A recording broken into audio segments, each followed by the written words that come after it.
What was the inspiration for the turtles in Fractal Noise? I wanted an alien that felt alien, that it wasn't immediately obvious whether they were alive or some sort of machine, whether they were sentient, non-sentient. And so basically having an alien that looks like a big lump of rock seemed like a good idea. And they have a lot of interesting functions and behaviors that aren't immediately apparent. So that was the original inspiration for the turtles in Fractal Noise.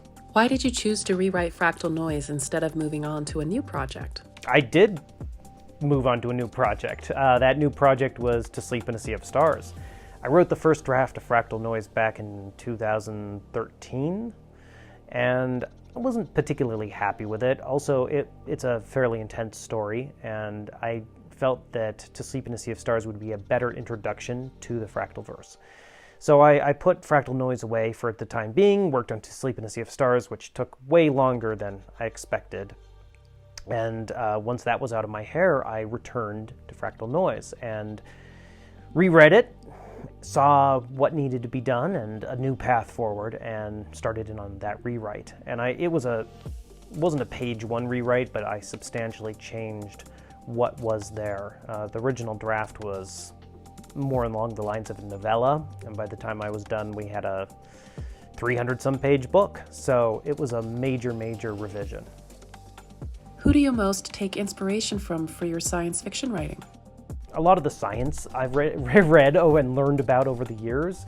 Lots of authors like Frank Herbert with Dune, Asimov, Heinlein Clark, Bradbury, Ursula K. Le Guin, Alastair Reynolds, and especially Ian M. Banks. I really have enjoyed his Culture series. Also the Mass Effect video game series, which is no surprise given that I managed to convince Jennifer Hale to do the audiobooks for To Sleep in a Sea of Stars and Fractal Noise. And Jennifer Hale was the voice of the female version of Commander Shepard in the Mass Effect series. So that's a cool little connection. But I love science fiction, and inspiration can come from many different places. What inspired Fractal Noise? It was actually a dream. I had a dream when I was partway through writing Inheritance, the last book of the Inheritance cycle.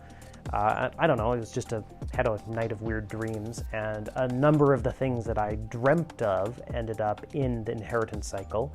Some of those things would be the shadow birds, the burrow grubs, a couple other things.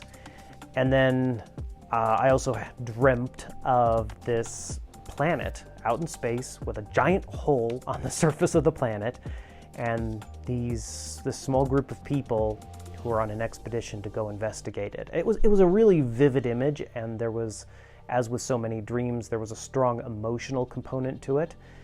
So when I woke up, I thought, that's interesting. There's something there. So I wrote the image down, and I kept thinking about it, and before long I had sort of a framework for why those people were there, what they were trying to accomplish, and how it was all going to end. And that was the first inspiration. So, I've never written a book based off a dream before. I may never ever do it again, but in this case, it happened.